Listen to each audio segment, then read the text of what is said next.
Go ahead. I'm just wondering, in all seriousness after that. Seriousness. The Buried Alive match, which was a classic gimmick match, I thought, for Undertaker. I enjoyed those, actually, because it was somewhat preposterous, but yet at the same time it was cool because it was Undertaker. I always gave Undertaker a lot of leeway in my mind that he could get away with stuff that nobody else could get away with. Absolutely. The Buried Alive match was great. The Hell in a Cell match was great, but do you think, as not only Undertaker started trying to reinvent himself in the late 90s, but also the family lineage stories got more convoluted, do you think, did that take the edge off of him for a while till he got refocused? Sure. Oh, yeah, absolutely. You know, because I think people started, it was hard for him to keep track of what the heck was going on. Yeah. Like I was talking about the young man earlier I was speaking to. He put some things in perspective for me. But I'm confused. It confused me. And if I'm confused and I'm part of the deal, how the fans feel about it all?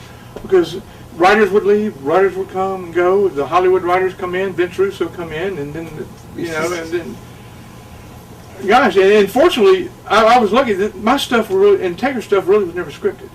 You know, and the interviews that we did, it was never scripted. And he was lucky he had the pull, the wherewithal to veto something like that if it would happen anyway, because that's, to me, the Undertaker was one of the golden geese, one of the grand golden geese. Undertaker, Austin, Rock, Foley at that point in time, and that was starting to take the edge off Taker. And I think finally he got it back when I think the less is more thing. With it, when they started trying to change the outfits and bring the motorcycle in and all the other stuff, I think when he got back to what they wanted to see, which was a new twist on the old dead man, I think that's when he finally got the stroke back and got things. They still want to see that original. I get it all the time. When we came back at WrestleMania 20, they thought they were going to get to see the original dead man, which they didn't. They got to see a little bit. And it's kind of a new twist on the old. They still want to see the old original purple gloves, the gray boot covers, and they still want that. And I hear it all the time. Do you ever think he's going to do that? I think before he retires, if and when he decides to retire, I don't know when it's going to possibly would be, that we'll see that before it's all said and done. That might be the last picture you see of him. It's got to be resurrected. That might be the last picture you see. Is the first thing that you saw of that character, and I'm getting goosebumps. And I still get them, so that means it's good. Now, was the concrete cold when you were slabbed? Oh, it was horrible. Were you the first person ever assassinated on live pay-per-view? I wasn't killed though. They never killed anybody on WWF. That's right.